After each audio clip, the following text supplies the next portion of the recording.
going to talk some Leaf stuff here because locker room clean out has happened. And I have a feeling we're going to focus on probably 5 main press conferences. That was Dubas, Shanahan, Matthews, Marner, but there's a bit of sunshine with Morgan Riley's. I think first we should talk about Mitch. Because what stood apart from Mitch Marner's press conference for me was just his general demeanor. He looked mad. He was like looking up at the ceiling. And I think if there was a player who needed to have a bit of accountability, it was him. And I don't think he had that. I was not a fan of that team, but I was mad at Mitch Marner watching that. To be honest, I don't think any of the press conferences, anyone was really being accountable. Like of the guys that we mentioned, except Riley. Mm-hmm. With Mitch Marner in particular, it's like, I don't want to hear, this is what I don't want to hear. I don't want to hear about social media. Like, we're done. Sorry, Mitch. Like, we're past, I don't care if you had social media on your phone or not. Like, this is the second end of the year presser that you brought this up. And I'm like, I don't care about it anymore. I guess it's just assumed for me at this part. Also, it's like, I didn't feel like he was accountable for himself playing not great for 7 straight games. Actually, like more like 12 straight games to bring it back to last year's qualifying round. And I didn't feel like he was going to learn a single thing because this is the 5th straight year now that I've heard we're going to learn from this. Like, we're past learning.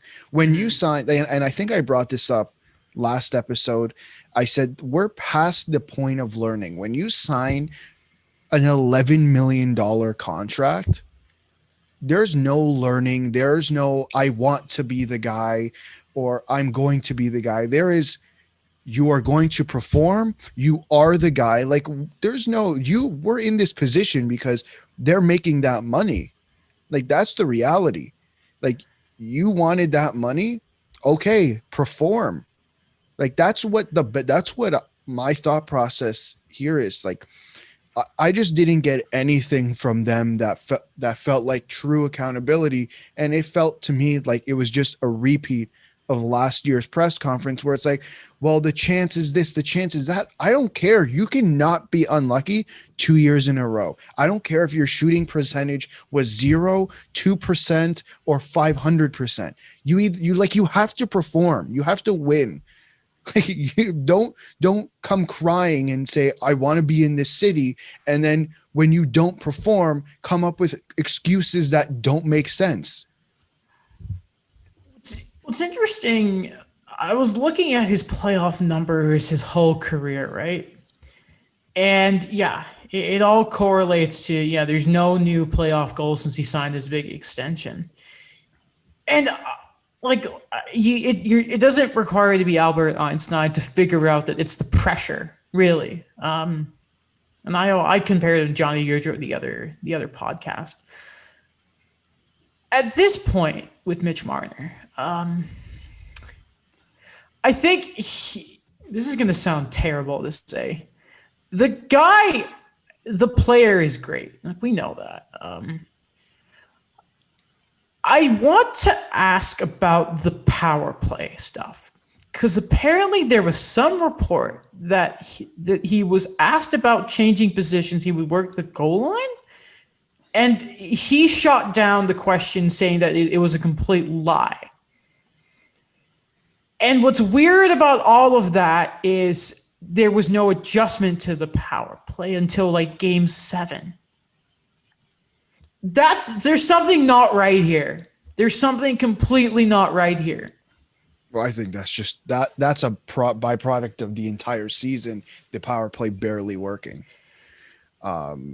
The lack of adjustments, even in the power play, and like the thing with Mitch, like I'm not saying he's being a diva, but like, if that's true, no, I'm sorry. That's, in my eyes, that is unacceptable. In like, if that story is true, it's beyond unacceptable. Mm-hmm. But I was listening to Justin Bourne talking about it. I don't remember if it was Leafs Hour or if it was Hockey Central. It was Hockey Central. And his thing was, do you honestly think that if that were to happen, and like, how do you think Keith and Dubas would react to that? Because what he said, I think, like what Bourne says, like, there's no way that Keith and Dubas just say, sure, Mitch, we'll do whatever you say. Like, they don't come across as those type of guys to me. I want to try and find his ice time for the entire series quickly. Daniel, what do you think of the Marner conference? We kind of left you out here. Oh, no worries. I was just kind of reassessing what you guys were talking about, and the two words that come to my mind has always been damage control. Is, of course, when it comes to like all these things with hockey, I agree that there are gonna tiptoe certain things, especially what has been trending on social media with the power play, with Marner's, I guess, quote unquote commitment or heart he gave to things, and I don't know, it was just kind of that. Kind of in a way, I felt that it was. What he said was to avoid a lot of like those quotes that would be shown like everywhere. I think that when he was asked about all the other stuff, he didn't confirm anything. And then just that one thing where he just wants to reaffirm what is a very, I guess, natural cliche thing is like, I'm still dedicated to this team. I'm still dedicated to the city. But again, like I don't know. It's just hard to reassess when we talk about the whole mental aspect of things. But at the same time, what Alex said about the contract is you're paid to perform to a certain standard, and you have to really show that when the games matter the most. And that's my biggest. The contract for me is the biggest thing, because I heard like Friedman and CJ are saying, and like the reason I bring those two up is because for me they're. Like, I respect them the most in the media, and their argument is, well, he's 23, 24 years old. You can't lose on him now. Like, you can't let go of him now. And for me, it's like, but guys, you're missing the big, like, to me, you're missing a part of the picture in that he signed for $11 million. Braden Point didn't do this. The difference between Tampa and Toronto is that their guy who's making more than $10 million there. Nobody. They all said, we're going to take less. And because I think every single one of those guys in Kucherov, in Stamkos, in Hedman, in Point, if they went to the open market, they would have got more than what they did, what they're making now. No questions about it. Mm-hmm. Like, I think it's the contract. You can't have three guys making over $10 million. And then when one of them doesn't show up, or two of them doesn't show up, and then another one gets injured, where everything just crumbles. Here's a big criticism I'm going to have of Sheldon Keefe, by the way, because I remember hearing somebody mention ice time, and I'm like, okay, how bad could it be? I don't get how you continue to ride a player who, oh my Lord, game 1, 27 minutes, game 2, 22, game 3, 24, 19 in game 4. What happened there? 24, game 5, 30 minutes in game 6. Oh, that was the overtime period. That makes sense. Game 7, 23 minutes. So almost 24 there. At some point, you have to shorten your bench. like power play. Okay, then you make a bit of an exception. But the way it's working, maybe not. What's that about? What are you doing? Why are you? This is the thing of in the playoffs. You almost have to reward the guys who play the right style. And Jason Spezza was one of those guys. I don't know what his average ice time was, but how the hell are you riding a guy for nearly half a game when he's not doing anything for you? And ultimately, at the end, that is on Mitch Marner. I do not want to defend him one bit. The only thing I would defend Mitch Marner on is him getting personally attacked. Like, that is absolutely no way, shape, or form. We've talked about that all episode. Yeah. But man, what the hell are you doing? Like, that's bench management issues with me there. I I also think there's another issue with Toronto I wanted to run you by you guys here. Sure. And I think it will be the number one because we know after Dubas talked, they're not trading any of the big four. Um, we've talked a lot that Freddie Anderson's probably gone. Zach Hyman will keep an eye on, though. I feel like there's a crisis of identity in the bottom six. Now, maybe, and what I mean by that is, it was at the start. Kyle Dubas was pure. Okay, we need to get as much skill as possible, right? Criticized for that. There was the idea that the Leafs were too easy to play against. All right, we got to get the grit and determination. Spezza's not quite that grit style, but you know what I mean. Like, no one likes playing against Jason Spezza, even at this age. Simmons, I don't think you can ever count on Wayne Simmons ever being 100% healthy anymore, by the way, because of the way he's played in his career at his age. Joe Thornton was one of those guys. I think the Leafs have to have a sort of balance as well in their, like, find the true identity of what you want in your bottom six. And I've kind of come around to the idea that who was on Leafs Hour? The guy played for Chicago, good suit, Chris Versteeg, about trying to find that third line center. Because I think once Tavares got hurt and Foligno moved up, I don't think he would have been third line center anyway. But I think on Daily Faceoff, it was Pierre Engvall. You're like, I don't know about that. Yeah, he came into the lineup again. Played quite a few minutes. And if you look at every other line, and I you know me, I never shut up about having a strong third line. I think of Yanni Gourde. I think of Lars Eller on Washington. I'm going to try and get up the third line Jordan for Stahl on Pittsburgh. Jordan, exactly. Like a depth player like Jonas Donskoy for Colorado. You're like, what is that? I think that's something the Leafs are going to look at too. But then the problem is how the money is going to be, because if you then maybe shell out for an expensive third line player, well, then you still have to equate the money to re-sign Hyman, even if it's a discounted rate. You also need that backup goaltender. And you also need, like, Morgan Riley is up next year, and the cap isn't moving. Yeah, that's so, like, I saw CJ, I think he said it on SDP that there's the Leafs are going to do something big, or what, like, it was all over Instagram yesterday. I don't know how Travis Konechny got put in there, but then Friedman said Dubas explored some things during the season, but couldn't get it done because of cap. And I'm like, okay, guys, this is all great, but you're going to, like, how are you going to fill a lineup? Like, and they're going to have to get bargain deals. And it's like, okay, how many of them are going to work out? Two of the four in my eyes this year worked out. Jason Spezza, Zach Bogosian worked out. In my eyes, theoretically, they should have worked out in Wayne Simmons, which it did at the beginning of the season. After that injury, it was just a crapshoot, unfortunately. And Joe Thornton, where you had him on the first line, and then you were still playing him in the playoffs, where it's like, man, this guy does not look great. Like, it literally looks like there's concrete filled in his skates. I don't know. We love Joe. We always will love Joe. But I agree. It wasn't there for me. I don't know. Like, figuring out all these ways that you're gonna have all these wingers somewhere. Two things that come to my mind. I was very disappointed in the fact that Rodion Amirov's first Leafs game that he watched was that Game 7. Was it? Yes, he was in the building. I did not know that. Yeah, he moved to Toronto this summer. Or this spring, I guess. Yeah. There's going to be that mix, right? It will be maybe bargain guys on free agency, though.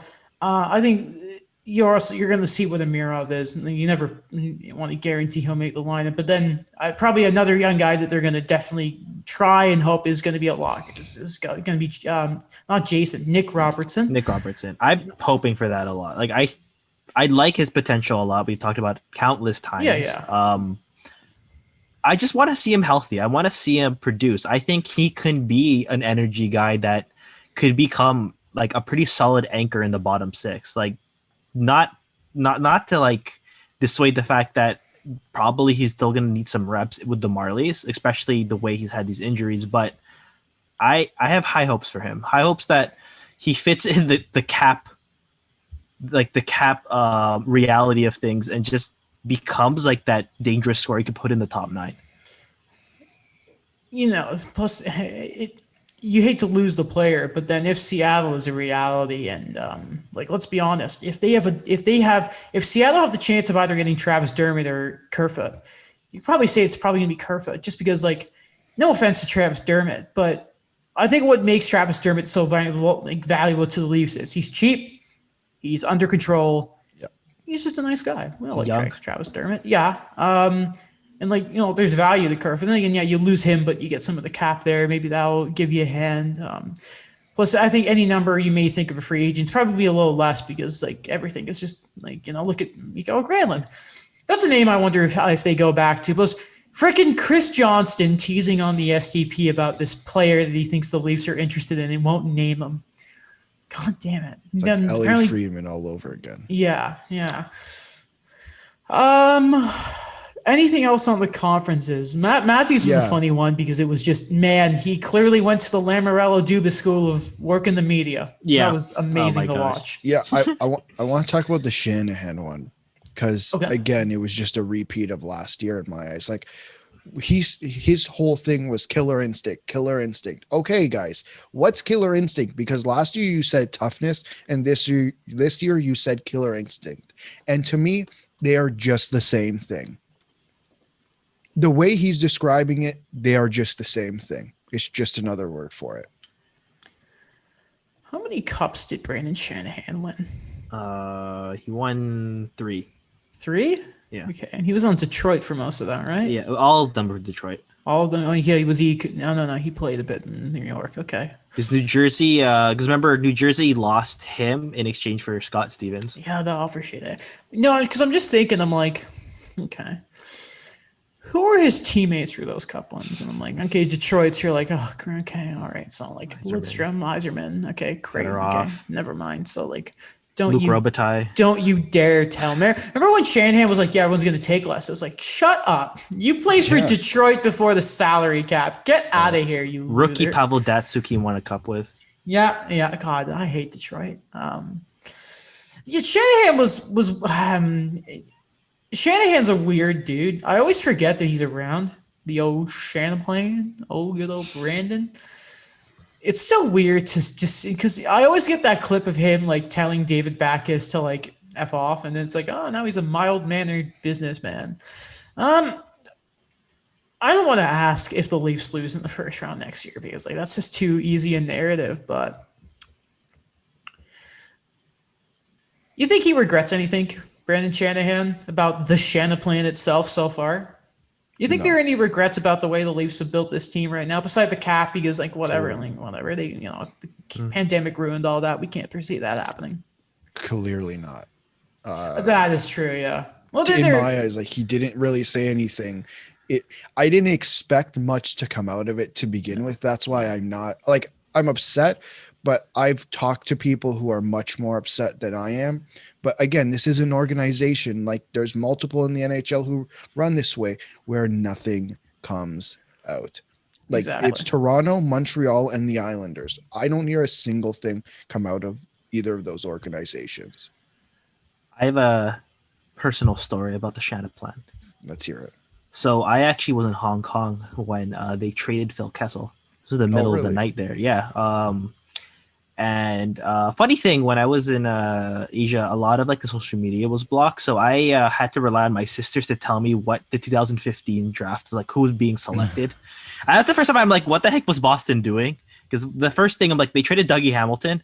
But at the time, when they talked about the Shanahan plan, what was going on, Dave Nonis was out when that offseason started. And the way, I think I'm going to talk about my own experience with it is that when they said, there's going to be times of pain, that there's going to be a lot of growing pains here and everything, I was ready. I dug my feet deep and I said, okay, I'm ready for the 5 years. I'm ready for no playoffs for 5 years. And then when everything kind of culminated with Marner, with Matthews, with Nylander finally coming up, with Riley establishing himself as a true NHLer, and they get Frederick Anderson, at the 2016 draft, I just like, oh wow, okay, things just kind of Wasn't it like came 2 together. years? And they got Yeah, like oh, playoffs? Yeah. 2 years, okay, because like they made the playoffs in 2017, and I Yeah, and think then for me, like that was just a thing where I'm not saying they rushed anything, but no. it just those expectations where it went from like we're gonna go through a true rebuild with things to I don't know, like that playoff narrative coming up again, even though like people applauded them for getting it to 6 games against the Caps. You brought up Nylander there, and Adam, you asked me what I think Shanahan's biggest, if he has any regrets, but I think Dubas might have one, and that is not signing Nylander earlier on.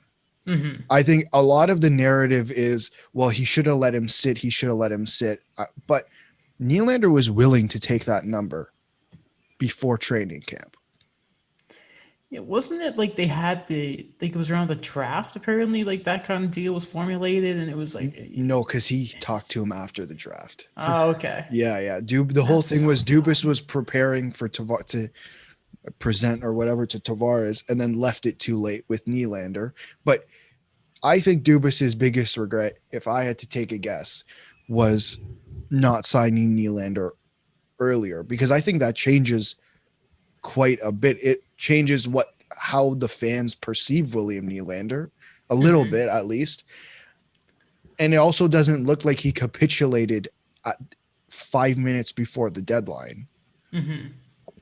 That's my guess. True. I think it happened so early on in his management that like it's not like a stain or anything, but it just I remember it being that narrative like that he doesn't know how to handle the cap, or he's still a novice. He knows how to handle it. He just gave the guys the keys to the kingdom a little early. Like that's what it was. Like I don't remember who exactly was saying it. May have been Friedman, but like maybe if the Nylander stuff was handled a little better, there wouldn't have been the pressure to get Marner done as soon as it was, or maybe I don't know. But then again, like the Matthews negotiation, like that's a fair contract. Everyone knows that, like term whatever. But and then Marner thinking he's like, I'm Nikita Kucherov. No, you're not. And again, you forgive Nylander for that saga because he's performing in the playoffs. Adam, he didn't even say he was Kucherov. He said he was Matthews. Oh yeah, no, yeah. Hey there. Is this gonna become the Tracy McGrady, Vince Carter thing, where they're like, we don't want to, we're on a different level, and then later in their careers, they're like, I regret saying this. I honestly think so. Watching one of the games, you know how there's the McDavid CIBC commercial. Yeah. And he's like, the crappy photo shoots with his parents and your brother. It's like, man, I don't care. You have enough money. I've seen your new mansion. And then like there's one with Mitch Marner, and like I just started laughing. I'm like, man, how much did that? I think I made a joke. I'm like, the money you got paid for that could probably help strengthen the third line. You lose. Like I was honestly like, man, you don't need any more money. Okay.